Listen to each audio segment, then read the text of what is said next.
which an uncaused cause does not require time as a matter of creation. Okay. But ultimately, we're going in circles, but ultimately, this is only relevant if that's the case, but we don't know that the universe was actually created in the It's first place. did So, did what I say in the beginning about the reason that Einstein and Stephen Hawking, when they observe the way that the planets and the galaxies are outwardly expanding, comes to a certain point. Did that not make sense?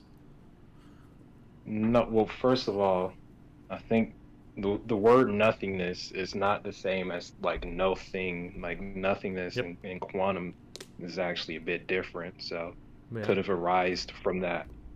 Hmm. I didn't get into I didn't get into anything quantum, and I also didn't bring up anything about nothing. I was just saying, like, did the argument that about Einstein and Stephen Hawking not make sense? Well, you're saying you're trying to argue that it was created, and I'm saying, well, first of all, if you want to say that something, you know, infinite could exist, then why not actually the universe itself, or why isn't time a circle? So, Hmm? No, like, not exactly. I'm saying that time. So far, I've been saying that time is not eternal. Time does have a beginning. The thing that created it has to exist outside of space and time. And the assertion that you make when you say that creation implies to go through a change over time, that is not the case when we are talking about an uncaused cause, which is, the idea behind the belief that God created the universe. okay. So the biggest, I would say, like the biggest, like you're asserting that it's well known or something, or like the consensus is that we know the universe is created. It's not really the case. It's pretty debated. There's multiverse theories. Again, there's quantum fluctuations. Biblical could be eternal. We don't know. No one knows.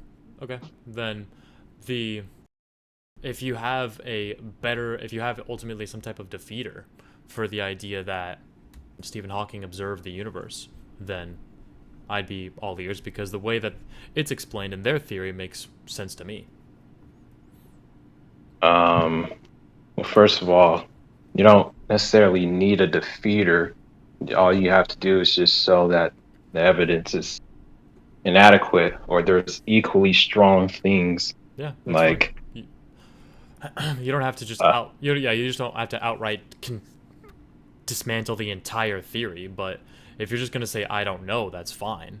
And I was like, if you think that time is eternal though, or if it's looped, or if it's going back and forth, and there's gonna be a big crunch someday, then I would say like, if you have strong evidence for it, then I'm all ears. so like Einstein originally believed that the universe was actually like eternal itself, and like Hawking obviously pretty close with the Big Bang theory. He says it's created, but him saying that it was created obviously doesn't mean those are the only perspectives because there's other theories. Yeah. Like he's just saying that just from like observation, but you can also observe it. Like that's why there's again, like if you in quantum the field of quantum mechanics or things like that, we can also have a theory as to how it wasn't actually created, and it was like just came from nothingness in the Mm-hmm. quantum sense. Yeah, and just gonna go ahead and stop. I can just go ahead and stop you in that way, just because first of all, you brought up Hawking, and yeah, he's a very well-known atheist in the way that he believes that that religion in general and God of the Gaps argument is going to be the just like the reason why religion will continue to expand. However, when we're talking about Einstein, he died a deist because he agreed. I'm pretty sure that, unless I'm mistaken, that Einstein and Stephen Hawking were alive at the same time. But his theory for how the universe was created, he says the same thing that a deist will say, which is, I don't know, but I believe that it had to be an uncaused cause which had a consciousness. Um, I think that was like with what was it, Spinoza's God or something like that. Like, Spinoza's. um, Spinosis. but obviously he rejected the notion of some type of personal God, but Yeah, you that's know, fine. That's actually It what I'm doesn't really. arguing. That's what I'm arguing for. Yeah, I was just trying to remember, but uh I'm not sure what the relevance would. I don't. In fact, I don't really know what you're trying to explain. Are you trying to explain a God exists or something? Uh, I was just I looked at your tags and I saw uh, agnostic, atheist. So I asked if you consider the prime mover argument. The prime mover of the universe has to be a being with a consciousness.